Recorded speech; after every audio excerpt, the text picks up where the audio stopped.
শুরুতে প্রশংসিত হলেও যত দিন যাচ্ছে ততই বিতর্কিত হচ্ছে ডক্টর ইউনূসের সরকার।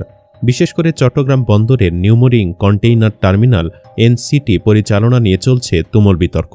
ডক্টর ইউনূস সরকারের পক্ষ থেকে এর দায়িত্ব বিদেশিদের হাতে দেবার সিদ্ধান্ত নেওয়া হয়েছে। বিপরীতে তাতে ঢাল হয়ে দাঁড়িয়েছেন চট্টলাবাসী। তাদের মতে বন্দরের দায়িত্ব কোনোভাবেই বিদেশিদের হাতে দেওয়া যাবে না, দিলে তার হারানোর সম্ভাবনা তৈরি হবে। আসলেই কি তাই, নাকি এর পেছনে অন্য কোনো রহস্য রয়েছে? জীবনের কথার এই পর্বে থাকছে সেই আলোচনায়। বন্দর সূত্রে জানা যায় 2001 সালে তৎকালীন বিএনপি সরকারের আমলে চট্টগ্রাম বন্দরের নিউমোরিং কন্টেইনার টার্মিনাল নির্মাণ শুরু হয়।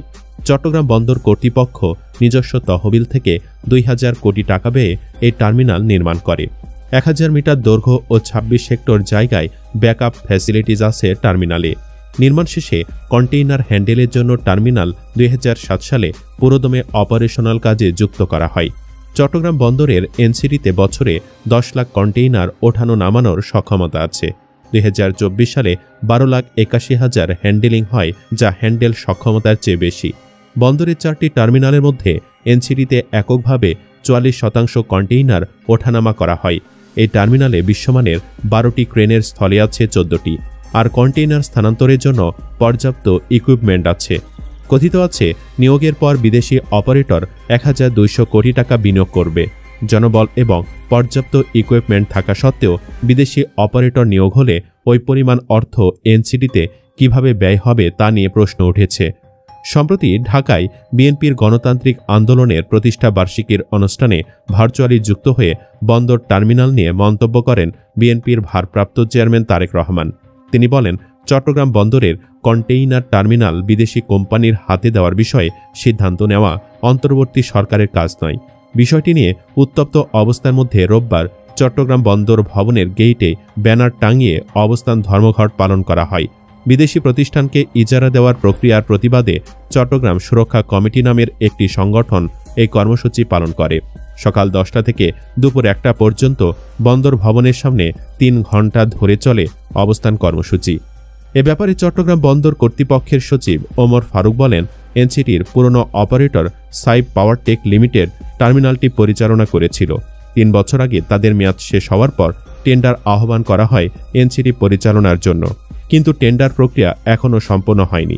নতুনভাবে G2G ভিত্তিতে অপারেটর নিয়োগের উদ্যোগ নেওয়া হলেও তা এখনও প্রক্রিয়াধীন। কারা বা কে এনসিটি পরিচালনা করবে তা চূড়ান্ত করতে আরও সময় লাগতে পারে। বন্দর সংশ্লিষ্ট ব্যক্তিরা এটাকে দেশের স্বার্থবিরোধী বলে মনে করছেন। তাদের বক্তব্য হল, টার্মিনালটিতে দেশের টাকায় জেটি নির্মাণ ও যন্ত্রপাতি কেনা হয়েছে। জাহাজ থেকে কন্টেইনার ওঠানো নামানোর অত্যাধুনিক গ্যান্ট্রি ক্রেন থেকে শুরু করে কন্টেইনার স্থানান্তরে যত ধরনের যন্ত্র দরকার তার সবই আছে টার্মিনালটিতে। বন্দর কর্তৃপক্ষ দরপত্রের মাধ্যমে দেশীয় প্রতিষ্ঠানকে দিয়ে টার্মিনাল পরিচালনা করছে। এখানে 1000-এর মতো শ্রমিক কর্মচারী কাজ করছেন। চট্টগ্রাম বন্দরের 4টি কন্টেইনার টার্মিনালের মধ্যে সবচেয়ে বড় নিউমোরিং টার্মিনাল, যেখানে একসঙ্গে 4টি সমুদ্রগামী কন্টেইনার জাহাজ ও একটি অভ্যন্তরীণ নৌপথের ছোট জাহাজ ভেড়ানো যায়। চট্টগ্রাম বন্দর দিয়ে যত কন্টেইনার ওঠানামা করা হয় তার 44% হয় এই টার্মিনালের মাধ্যমে। বন্দরের সবচেয়ে বেশি আয় হয় এই টার্মিনাল থেকে। 17 বছর ধরে এরকম লাভজনকভাবে চলতে থাকা একটি টার্মিনাল কেন বিদেশি কোম্পানির কাছে ইজারা দিতে হবে তা স্পষ্ট নয়। অনেকে দক্ষতা ও আধুনিক প্রযুক্তির কথা বলছেন, কিন্তু টার্মিনালে ইতিমধ্যে সব প্রয়োজনীয় আধুনিক যন্ত্রপাতি রয়েছে, যা ব্যবহার করে দেশীয় প্রতিষ্ঠান দক্ষতার সঙ্গে কন্টেইনার ওঠানামা করছে। এই বিদেশি বিনিয়োগের ফলে নতুন করে কর্মসংস্থান সৃষ্টির বদলে উল্টো বিদ্যমান কর্মসংস্থান ক্ষতিগ্রস্ত হওয়ার আশঙ্কা রয়েছে। তাই তো সরকারের এমন সিদ্ধান্তের প্রতিবাদ জানাচ্ছে বিএনপি, এমনকি জামায়াতও তাই করেছে। জামায়াত ইসলামীর পক্ষ থেকে বিদেশিদের পরিবর্তে দেশীয় অপারেটরের মাধ্যমে এনসিটি পরিচালনার মতামত জানানো হয়েছে। গত 20 এপ্রিল চট্টগ্রাম প্রেসক্লাবের সংবাদ সম্মেলনে দেশীয় অপারেটরের মাধ্যমে এনসিটি পরিচালনার দাবি জানানো হয়। শনিবার সংগঠনের পক্ষ থেকে সাংবাদিকদের সঙ্গে মত বিনিময়ে একই মতামত ব্যক্ত করা হয়। সংবাদ সম্মেলনে নগর আমির শাহজাহান চৌধুরী বলেছিলেন, আমরা বিদেশি বিনিয়োগ চাই, কিন্তু সেই বিদেশি বিনিয়োগ হবে গ্রিন ফিল্ডে। আমাদের নিজস্ব অর্থায়নে তৈরি করা এনসিটি কেন বিদেশিদের দেওয়া হবে বোধগম্য নয়। গত 10 মে সিপিবির পক্ষ থেকে সংবাদপত্রে পাঠানো বিবৃতিতে এনসিটি বিদেশিদের মাধ্যমে পরিচালনার বিরুদ্ধে প্রতিবাদ জানানো হয়। বিবৃতিতে দলের সভাপতি মোহাম্মদ শাহ আলম ও সাধারণ সম্পাদক রুহিন হোসেন প্রিন্স বলেন, বিগত স্বৈরাচারী আওয়ামী লীগ সরকার ক্ষমতাচ্যুত হওয়ার আগ মুহূর্তে এনসিটি পরিচালনার ভার বিদেশিদের হাতে তুলে দেওয়ার সিদ্ধান্ত নেয়। কিন্তু ছাত্র জনতার আন্দোলনে শেখ হাসিনা সরকার ক্ষমতাচ্যুত হওয়ায় তারা সেটি করতে পারেনি। এখন অন্তর্বর্তী সরকারও এনসিটি বিদেশিদের হাতে দেওয়ার জোর চক্রান্ত শুরু করেছে।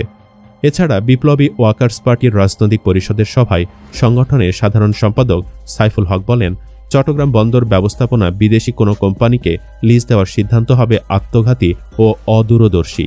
বাংলাদেশ ফ্রেইট ফরওয়ার্ডস অ্যাসোসিয়েশনের সহসভাপতি খায়রুল আলম সজ্জন বলেন, চট্টগ্রাম বন্দরে বিদেশি বিনিয়োগ ইতিবাচক।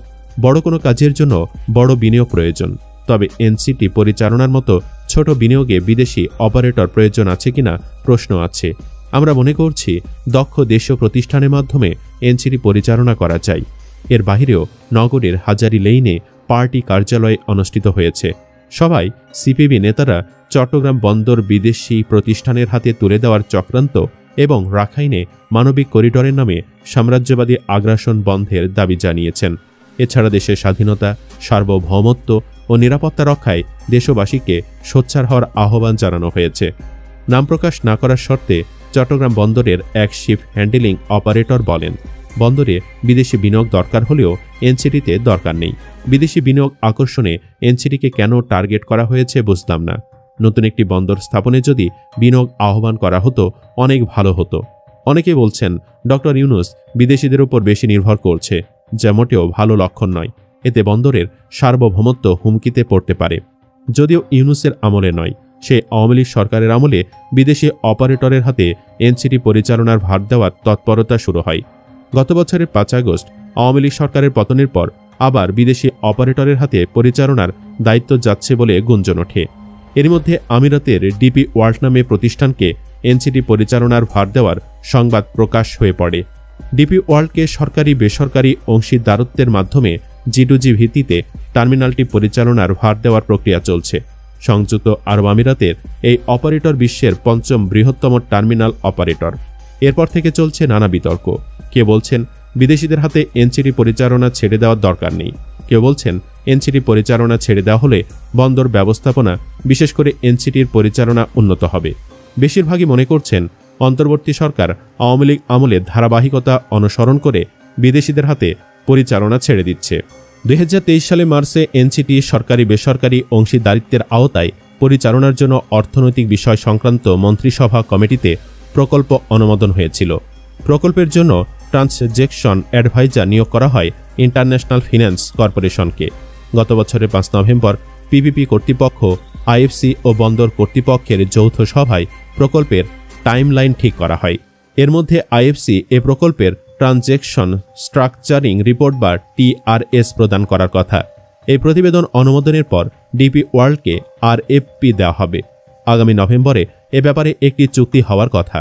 চুক্তি হলে টার্মিনালটি পুরোপুরি ডিপি ওয়ার্ল্ডের হাতে চলে যাবে। তারা মাসুল আদায়, লোকবল নিয়োগ থেকে বন্দরকে এককালীন, বার্ষিক ও কন্টেইনার প্রতি অর্থ প্রদান করবে। সুপ্রিয় দর্শক, ডক্টর ইউনূস সরকারের এই কাজকে তেমন কেউ সমর্থন করতেছে না। এ নিয়ে আপনার অবস্থান কি? আপনি কি বন্দর বিদেশিদের হাতে দেওয়ার পক্ষে নাকি বিপক্ষে? কমেন্টে জানিয়ে দিন আপনার রায়। আর অবশ্যই ভিডিওটি লাইক, শেয়ার ও চ্যানেলটি সাবস্ক্রাইব করুন। ধন্যবাদ।